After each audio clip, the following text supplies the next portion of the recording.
Bom dia, queridos alunos. Tudo bem com vocês, amores? Espero que sejam todos bem e com saúde, certo? Nós vamos continuar nosso cronograma e agora nós vamos para o capítulo 5 do módulo 2. E ele vai trazer a questão da estrutura das palavras. Ou seja, nós vamos dividir as nossas palavras em pedaços. Mas não vai ser uma divisão silábica, não. Vai ser, na verdade, uma divisão de elementos mórficos, tá? Isso que nós vamos ver a seguir. E quando eu falo assim, estrutura de palavras, nós vamos lembrar logo de pedaços. Mas não são pedaços em separação silábica, não. Nós vamos lembrar de pedaços que nós vamos chamar de morfemas, que são justamente as unidades significativas da palavra. São os pedacinhos que compõem a formação de uma palavra, certo? E sempre que eu falar em morfemas ou elementos mórficos, eu vou lembrar que eles são radical, vogal temática, tema, desinências, afixos, vogal ou consoante de ligação, certo? Esses aí são justamente os morfemas ou elementos mórficos. O radical, na verdade, é o elemento mórfico mais importante. Por quê? Porque é através dele que eu tenho o significado da palavra. É como se ele fosse o esqueleto. E a partir dele é que eu tenho suporte, que eu tenho sustentação para poder formar outras palavras. Lateral, colateral, lateralidade. Observem que o radical é o mesmo. Mas eu formei palavras diferentes a partir dessa palavra básica, desse pedacinho básico, que é o esqueleto delas e que traz o significado, que é justamente o meu radical. Quando acontecer, como no exemplo agora, das palavras elas possuírem o mesmo radical, com o mesmo sentido, com o mesmo campo semântico, nós vamos dizer que essas palavras elas pertencem ao campo de palavras cognatas. Por quê? Porque elas pertencem à mesma família, porque possuem o mesmo significado. Olha o exemplo que eu coloquei aqui, como é bem fácil de você memorizar isso aí. Vidro, vidraça, vidraceiro, envidraçar. Todos têm o mesmo sentido aí, que está relacionado ao radical que é vidro, né? Por quê? Porque pertencem à mesma família. E automaticamente eu vou chamar palavras que têm o mesmo radical e que têm o mesmo sentido de palavras cognatas. A vogal temática é um outro elemento mórfico que vai vir logo após o radical e vai preparar este radical para receber outros elementos, né? Exemplo aí, ó, falar. Observe que depois do radical fal, eu acrescentei logo de cara a vogal temática. Nos verbos, principalmente, a vogal temática vai trazer a conjugação a que esse verbo pertence. Como assim? Falar. Observe que eu trago a conjugação do verbo falar, porque falar pertence à primeira conjugação porque termina com AR. Vender pertence à segunda conjugação porque termina com ER. E partir pertence à terceira conjugação porque termina com IR. Então, nos verbos, a vogal temática ainda trará essa informação para a gente, de indicar a conjugação a que pertence cada um desses verbos, certo? O tema é muito fácil, porque você vai lembrar logo, tema. Eu vou somar o radical à vogal temática. O pedacinho que ficar aí dessa somatória é o meu tema. Rox mais ó. Rox é meu radical, ó é a minha vogal. Eu formei o quê? Rosto. Rosto é o meu tema, tá? Vende.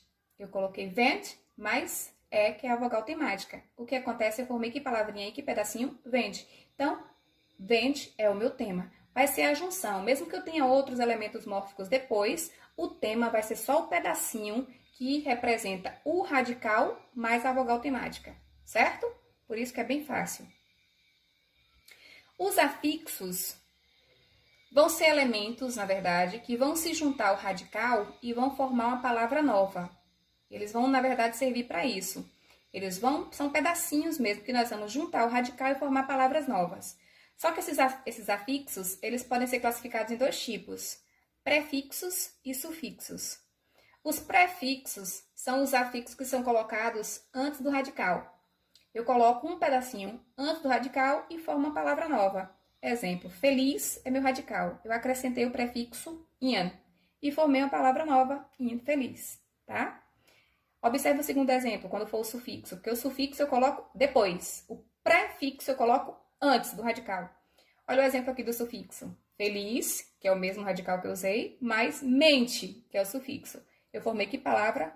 Felizmente.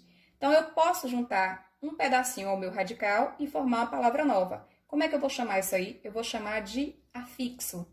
E automaticamente eu vou classificá-lo em dois tipos, prefixos e sufixos. O prefixo vem antes do radical e o sufixo vem depois do radical. Beleza? E as desinências? Porque eu tenho o elemento mórfico que eu também vou chamar de desinência. As desinências nós vamos dividir em dois pedaços, em duas partes. Eu vou, na verdade, chamar desinência nominal, quando eu me referir a nomes, e na gramática eu falo que nome é tudo que não for considerado verbo. E eu vou chamar também de desinência verbal. Por quê? Porque na desinência nominal, por exemplo, as desinências elas vão indicar número e gênero nos nomes, tá? Como assim, professora? Olha o exemplo que eu coloquei aí. Gatas, gatas. O meu radical é gat, gat, porque é o pedacinho que é o esqueleto, é o pedacinho que eu vou trazer o sentido da palavra, é o pedacinho que a partir dele eu posso formar outras palavras. Então, gat é o meu radical. Observe que o a, ele está indicando o gênero, ele é uma desinência de gênero. Primeiro, já sei que ele é um nome, porque não é verbo, é nome.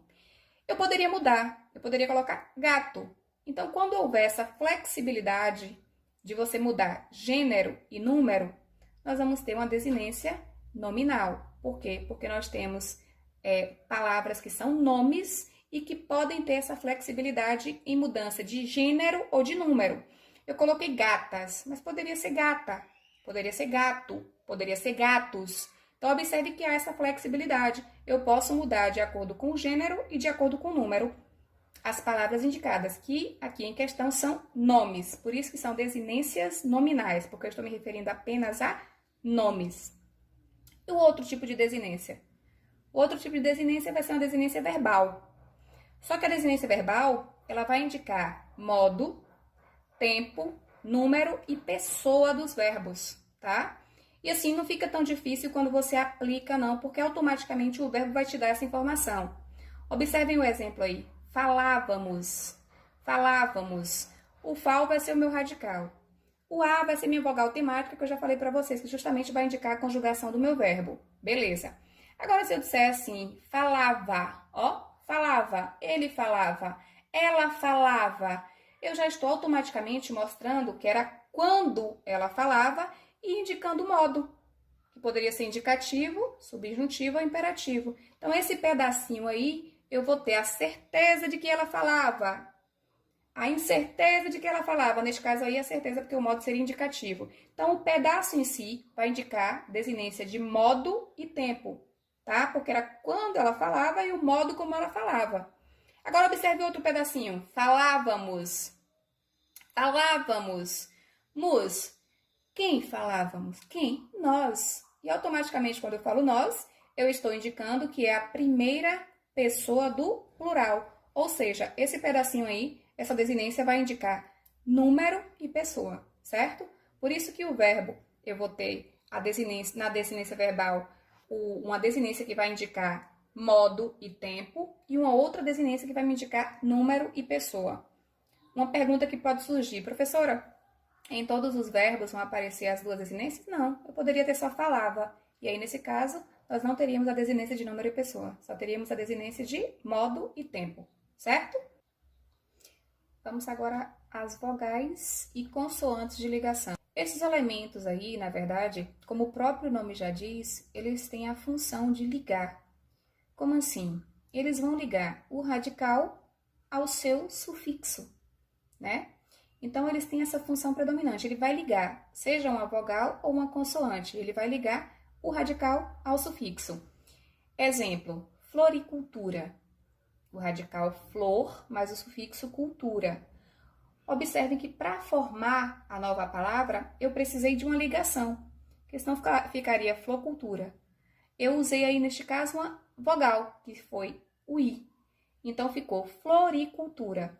Quando houver essa necessidade desse elemento de ligação, ele não vai servir em relação à questão de sentido, de significado, ele vai servir apenas para ligar. Então, nós vamos chamar de vogal ou de consoante de ligação. Olha o exemplo de consoante de ligação. Chaleira. Chá que é o radical, mais o sufixo eira. Observe que eu usei o L apenas para servir de elemento de ligação para juntar esse radical ao meu sufixo. E aí eu terei uma consoante de ligação, porque tem essa função de ligar. Amores, a atividade de hoje vai ser a seguinte, vai ser o módulo 2, da página 8 à página 11, certo? Tentem fazer todas as questões. Se tiver alguma dúvida, algum questionamento, algum comentário que vocês queiram fazer comigo, por favor, mandem para o meu e-mail, carlasoaresjc@hotmail.com. Então, tudo que vocês quiserem, qualquer indagação, qualquer comentário, qualquer dúvida, podem mandar para o e-mail, que assim que puder eu respondo, tá? Um beijo, boa aula, boa atividade e fiquem com Deus.